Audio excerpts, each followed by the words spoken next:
Parliament ఎన్నికల ప్రచారంలో భాగంగా సిద్దిపేటలో బీజేపీ భారీ బహిరంగ సభ ఏర్పాటు చేసింది. ఈ సభకు ముఖ్య అతిథిగా కేంద్ర హోంశాఖ మంత్రి అమిత్ షా పాల్గొననున్నారు. కేంద్రంలో మూడోసారి బీజేపీ అధికారంలోకి వస్తుందంటున్న బీజేపీ మెదక్ ఎంపీ అభ్యర్థి రఘునందన్ రావుతో మా ప్రతినిధి కరుణాకర్ ఫేస్ టు ఫేస్. ఎన్నికల్లో ప్రచారంలో భాగంగా రేపు సిద్దిపేట జిల్లా కేంద్రంలో డిగ్రీ కళాశాల మైదానంలో బీజేపీ ఆధ్వర్యంలో భారీ బహిరంగ సభను ఏర్పాటు చేశారు. ఇప్పటికే ఈ సభకు సంబంధించిన ఏర్పాట్లన్నీ పూర్తి చేశారు. ఈ అంశంపై మనతో మాట్లాడడానికి మెదక్ పార్లమెంట్ బీజేపీ అభ్యర్థి మాధవనేని రఘునందన్ రావు గారు మనతో ఉన్నారు. సార్ చెప్పండి, సభ ఏర్పాట్లు ఎలా జరుగుతున్నాయి? 2011లో సిద్దిపేటకి గౌరవనీయులు ఎల్కే అద్వానీ గారు వచ్చిపోయిన తర్వాత మళ్ళీ ఆ స్థాయిలో ఉన్నటువంటి ఒక నాయకుడు సిద్దిపేట పట్టణానికి రావడం రేపు మొదటిసారి.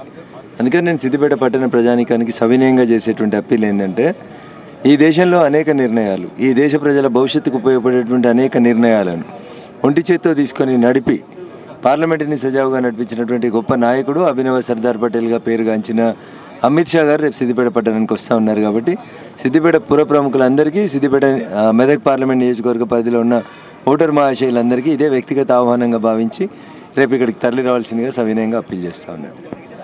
జన సమీకరణ ఏ విధంగా కొనసాగుతుంది? ఎందరు జనాభా ఇక్కడికి సభకు హాజరవుతారని చెప్పేసి భావిస్తున్నారు? సుమారు 30,000 మందితో ఈ సభ నిర్వహించాలని అనుకుంటా ఉన్నాం. మండే ఎండలు ఉన్నాయి, 45 degrees టెంపరేచర్ దాకపోతా ఉంది. అందుకనే లేటెస్ట్ టెక్నాలజీ తోటి, జర్మన్ టెక్నాలజీ తోటి వేస్తూ ఉన్నాం, టెంట్లు వాడుతూ ఉన్నాం, కూలర్లు పెడతా ఉన్నాం.